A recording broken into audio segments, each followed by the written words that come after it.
وہ جسے کہتے ہیں نا وہ مطلب مارتے پہلے اور سوچتے بعد میں، اور میرے خیال میں ٹھیک بھی کرتے. کیا ہم اتنے مطلب اخلاقی طور پہ ہم اتنے. شہباز شریف کا بھی بالکل یہی ہے، سعودی عرب جانے کا مقصد جو ہے کہ میں نے پیسے کس سے لینے ہیں، قرض کس سے لینا ہے. لیکن عمران خان نے یہی قوم بنائی ہے، عمران خان نے یہی لوگ جمع کیے ہیں اپنے ارد گرد، اور ان کو یہی سکھایا گیا ہے. ہم جاہلوں کی بات تو کرتے ہیں، ہم مدرسوں کی بات تو کرتے ہیں، لیکن یہ پڑھے لکھے جاہل، ان کا کیا کیا جائے گا؟ ان کے لیے کچھ چیز جو ہے، کوئی بات جو ہے وہ نہیں رہ گئی ہے جو کہ لوگوں کے سامنے نہ آئی ہو. اور عمران خان صاحب نے اسی قسم کا یوتھ جو ہے وہ اپنا شامل کیا ہے اپنی پارٹی میں، اور اپنے لوگوں کو یہی سکھایا ہے. یوتھ میں اس لیے کہہ رہی ہوں کہ وہ ہمیشہ کہتے رہے کہ جی یہ نوجوانوں کی جماعت ہے. تو اب یہ شہباز شریف کا بھی بالکل یہی ہے، سعودی عرب جانے کا مقصد جو ہے کہ میں نے پیسے کس سے لینے ہیں، قرض کس سے لینا ہے. اور یہ آپ دیکھ سکتے ہیں، کل کی بات ہے کہ عمران خان کا بھی سب سے بڑا پرابلم یہی تھا کہ میں نے پیسے کس سے لینے ہیں. اور سعودی وزٹ اس حوالے سے ایک بڑی ایک کنٹروورسی بنی تھی بڑے عرصے تک.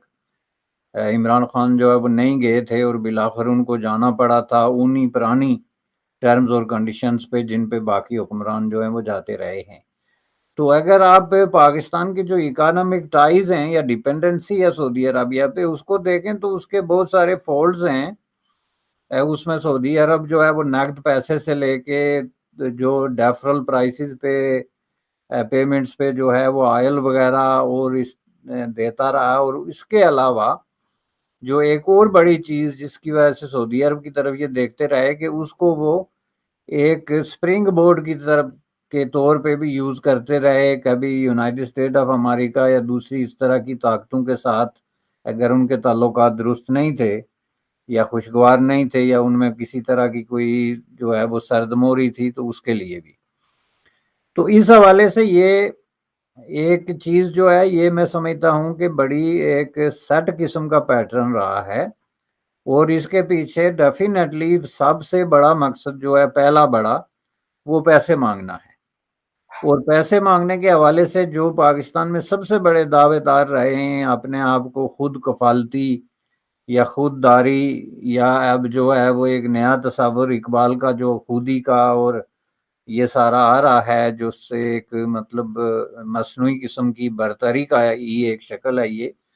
تو وہ لوگ بھی انہوں نے بھی بالآخر یہی کیا کہ جا کے سعودی عرب کے آگے جو ہے وہ کشکول رکھا. یعنی جس طریقے سے آپ اپنے پورے جو ہے وہ بھانمتی کا کنبا لے کے تو آپ جاتے ہیں وہاں پہ جو عمرہ کرنے کے لیے، یہ عبادت سے زیادہ ایک ڈسپلے ہے. اور یہ میں سمجھتا ہوں کہ پاکستان کے غریب لوگوں کے ساتھ ایک بہت بڑا مذاق ہے کہ آپ جو ہے وہ حکومت میں، یہ بات نہیں کہ آپ اپنے پیسے خرچ کرتے ہیں یا نہیں، آپ الیکٹ ہوئے ہیں تو آپ پاکستان کے عوام کے جو ہے ایک طریقے سے خادم ہیں، جیسا کہ شہباز شریف کہتا ہے.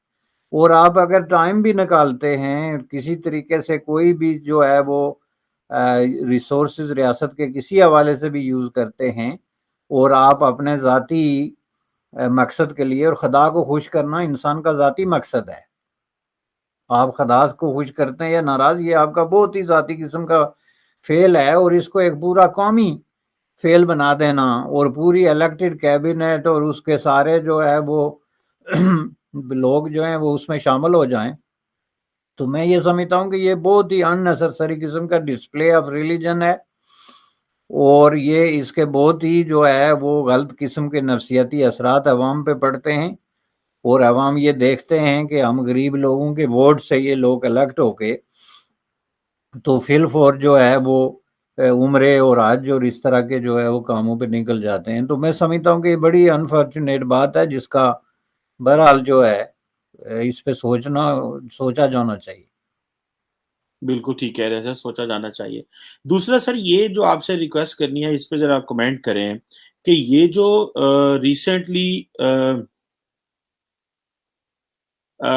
ابھی ہم نے دیکھا کہ سعودی عرب کے اندر جو حالات خراب ہوئے، مسجد نبوی کے اندر معاملات خراب ہوئے، جس میں جو ڈیلیگیشن گیا تھا وزیر اعظم شہباز شریف کا، اور وہاں پہ خاتون انفارمیشن منسٹر جو تھی ان کے اوپر نعرے کسے گئے، اور میں دیکھ رہا تھا کہ شیخ رشید صاحب جو ہمارے ممبر نیشنل اسمبلی ہیں، سابقہ وزیر داخلہ ہیں، انہوں نے بھی اس کے اوپر پلاننگ کو کی ہوئی تھی. ان کا بھتیجا جو کہ ممبر نیشنل اسمبلی ہے، انہوں نے بھی ایک ویڈیو ڈالی کہ جی ہم نے بگاڑ ڈائی دیا ہے، یہ مسجد نبوی میں نماز ادا نہیں کر سکتے اور یہ اینڈ وہ.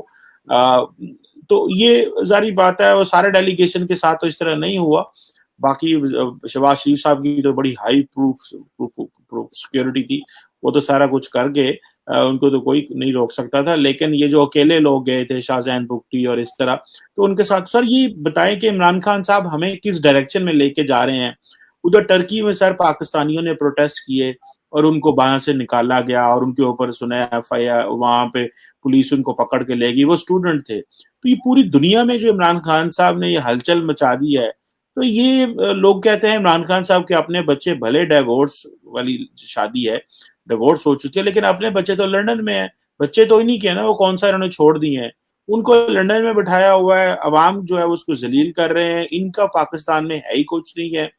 تو یہ جو عمران خان صاحب نے سیاست کا آغاز کیا ہے کہ جی مار کٹائی اور فساد دنگا، اور ابھی انہوں نے کہا میرے ساتھ 20 لوگ اسلام آباد چلو، میں وہاں پریشر کروں گا، میں الیکشن کمیشن کو دباؤں گا، میں کسی کو نہیں مانتا، میرے لیے میری عدالتیں میرے خلاف ہے، بیوروکریسی میرے خلاف ہے. یہ کدھر جا رہے ہیں ہم سر؟ یہ تو آئندہ کہا جا رہا ہے کہ خانہ جنگی کی باتیں ہو رہی ہیں، وہاں پہ ایک بھائی دوسرے بھائی کو مار رہا ہے، گھر میں لڑائیاں ہو رہی ہیں، پوری دنیا میں پاکستان کی جگ انسائی ہو رہی ہے. سعودی عرب میں بیرسٹر صاحب لوگ پوری مسلم امہ سے لوگ آتے ہیں، انڈونیشیا سے بھی آتے ہیں، ملیشیا سے بھی آتے ہیں، کہاں انڈیا سے بھی جاتے ہیں. کبھی ہم نے اس طرح کی چیز نہیں دیکھی جو پاکستانی کرتے ہیں. ایسا کیا ہے پاکستانیوں کو، ایسے کیا مسئلے ہیں جو کہ آپ سمجھتے ہیں کہ پاکستانی ہر جگہ اپنے آپ کو ساتھ اس طرح کر رہے ہیں اور اپنی جگ انسائی کرا رہے ہیں؟ سر دیکھیں جی، اس میں ایک تو بڑا مسئلہ یہ ہے کہ پاکستان میں جو ڈیموکریسی ہے نا، اس کو مس انڈرسٹینڈ کیا جا رہا ہے.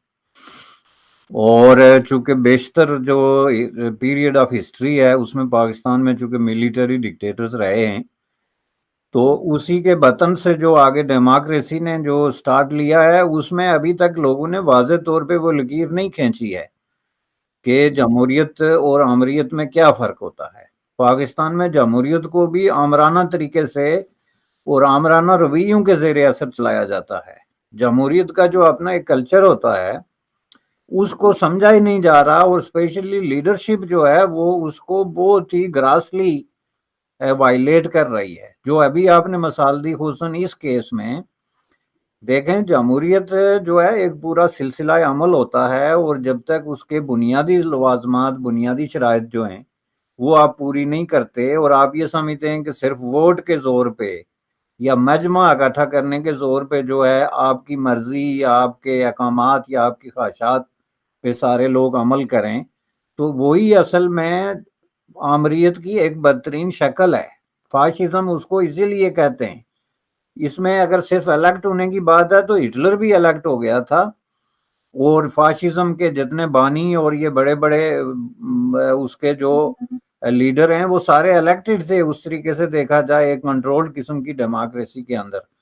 تو اس میں جو ہے وہ بنیادی بات یہ ہے کہ پاکستان میں جو کلچر ایگزسٹ کر رہا ہے وہ غیر جمہوری ہے، لیکن وہاں پہ 5 سال بعد یا 4 سال بعد ووٹ کرانے کو لوگ جمہوریت سمجھ بیٹھے ہیں، جس کے نتیجے میں اب موجودہ صورتحال میں اب آپ دیکھیں کہ اگر آپ کے پاس 10 لاکھ آدمی آپ جمع کر سکتے ہیں، تو اس کا مطلب یہ ہے کہ آپ ملک کی پارلیمنٹ، ملک کے جو ادارے ہیں، ملک کی عدالتیں ہیں، یا کوئی بھی جو آپ کا انسٹیٹیوشن ہے جو ایک ڈیموکریٹک پروسیس کو کیری آن کرنے کے لیے مختلف ملکوں، جمہوری ملکوں میں ہوتے ہیں، تو آپ اس کو بائی پاس کرتے ہیں. چونکہ آپ کے پاس جی اتنی کیپیسٹی ہے کہ آپ اتنے لاکھ لوگ جمع کر سکتے ہیں. تو اس کا مطلب یہ ہے کہ کل کوئی دوسرا آ جاتا ہے، خواہ اس کے نظریات، خیالات اور اورینٹیشن کتنی خطرناک کیوں نہ ہو، وہ آپ سے 15 لاکھ آدمی جمع کر لیتا ہے، تو اس کا مطلب ہے آپ کی چھٹی ہے. یہ ایک ایسی روایت ہے جس کو دوسرے الفاظ میں اور سادہ زبان میں یہ گنڈا گردی کی ایک شکل ہے. گنڈا جو ہے وہ کیا کرتا ہے الٹیمیٹلی، کہ وہ یہ کرتا ہے نا کہ میرے پاس زیادہ طاقت ہے، میں زیادہ بڑا چاقو مار سکتا ہوں یا گولی چلا سکتا ہوں، تو اس لیے لوگ میری بات سنیں. اس میں وہ ظاہر ہے دلیل کے بجائے یا کسی پروسیس کو فالو کرنے کے بجائے اپنا ایک طرز عمل جو ہے وہ لوگوں پہ مسلط کرتا ہے. تو وہی جو ہے اس کو اگر آپ بڑے پیمانے پہ مسلط کرتے ہیں کہ مثلا جی میرے پاس 10 لاکھ آدمی ہے یا 20 لاکھ آدمی ہے، اس لیے میرا یہ مطالبہ جو ہے وہ اسٹیٹ مجبور ہو جائے ماننے کے لیے اور گھٹنے ٹیک دے، تو یہ ظاہر ہے طاقت کا ہی ایک استعمال ہے، اس کی ایک ڈیفرنٹ جو ہے وہ شکل ہے جو ایگزیکٹلی اس وقت ہو رہا ہے.